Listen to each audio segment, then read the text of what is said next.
You were, what, like 5 years old, I think it was, when you first signed to the United Academy, is that right?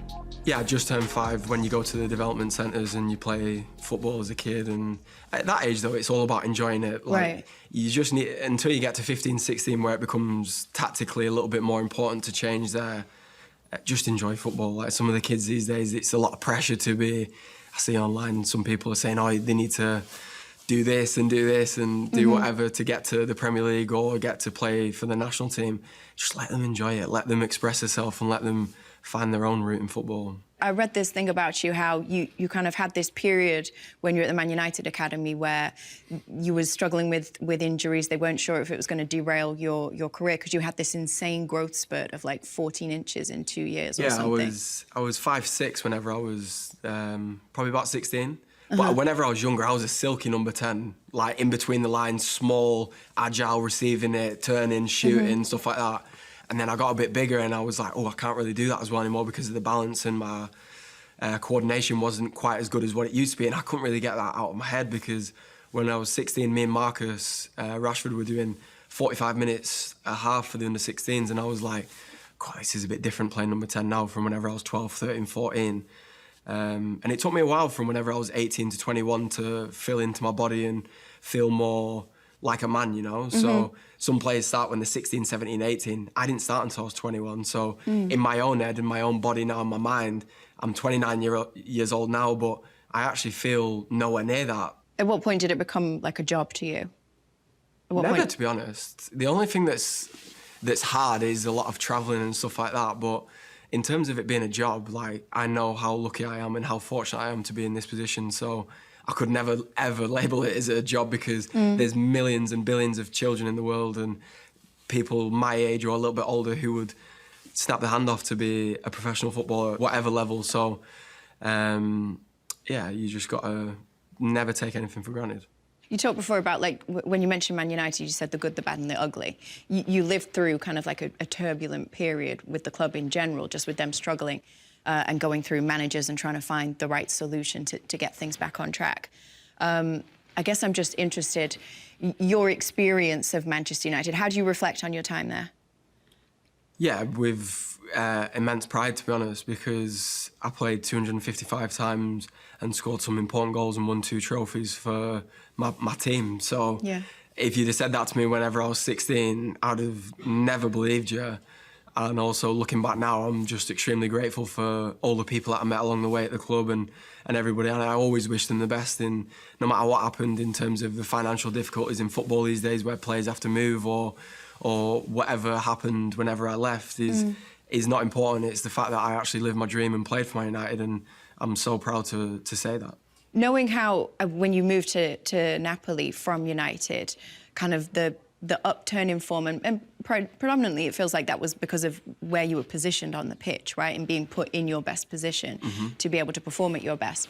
Does that make it feel like there's some unfinished business at United or in the Premier League that you would kind of like to go back at some point and prove yourself there? In my last 2 years at United, I think in my last season I scored 10 goals and some were quite important goals, and I was playing a little bit higher up the pitch, and I thought, you know what, this is where I should be playing. I'll never forget Kieran McKenna said to me, like, okay, now, like, you score so many goals in training, any chance in the game? And I'm thinking, well, like, yeah, you want to say, you know, we'll play me a bit higher up or whatever, but sometimes in football it's not always that easy. And if managers come and ask you, we need you to do this for the team, or we need you to do this, like at the minute I'm playing a little bit deeper here, so my role changes, and you can never be arrogant or have too big of an ego to say, oh no, I don't want to do that. This is my position, this is where I want to play for the rest of my career, because it's not realistic, and you just have to, like you say, give your best whenever you step onto the pitch, and that's it.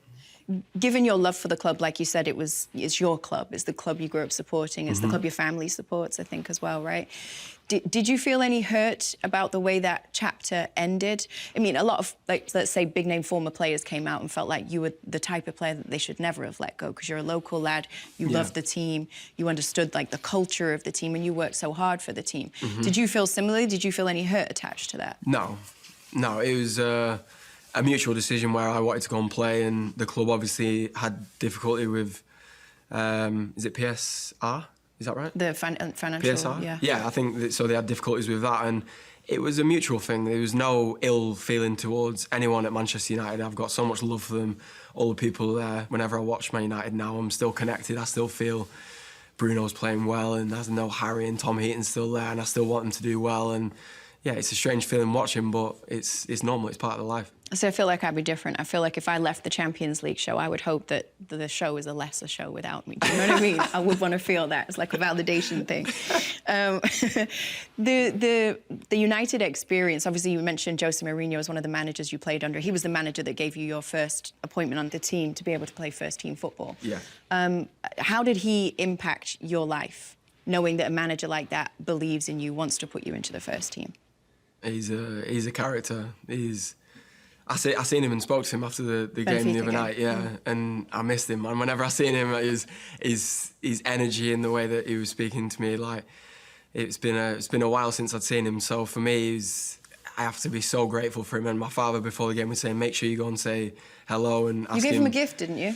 Yeah, I gave him my shirt after the game. Nice. So, but my father was saying, make sure you go and say hello, make a fuss, and make sure you say how appreciative you are of what he's given you, because he started my career at 21 years old, and albeit I was a later developer, so I wasn't fully developed until I was 18, 19, so he didn't see me until I was 20, 21 really, to be honest. So for him to give me that opportunity, I was just so grateful, and I'll never forget him. You're not the only former player who's kind of gone on to a different club and really just flourished when they've made that move, which I guess as an outsider makes you look at the club and think, OK, this seems more like an issue with the club rather than with the player, because you see it repeated.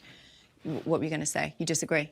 Yeah. Why? Because it's just too easy of an excuse to say, oh, they left Man United and now they're doing well. In my last year, I did well. I scored 10 goals and we won a trophy. And with Marcus, obviously there was different issues which might have transpired, which we won't go into. However, Marcus is a top player, and he's always been a top player. He's one of the club legends. He scored so many goals for Man United, done so many great things. Because the spotlight's directly on you, it makes it seem a lot worse, in my opinion. Obviously, when players go away and they're playing more games, they're going to have an increase in confidence and feel better about themselves rather than playing less minutes in Man United, for example. But when you are at Man United, you have to earn those minutes, like Bruno Fernandes, who's done incredible. So, yeah, I think it's too easy to probably say that. Do you think partially then what's beneficial is moving away from, like, a change of environment? So you're out of the kind of the spotlight of the British press, the kind of voraciousness of the media over there, and you get kind of to, like, start again?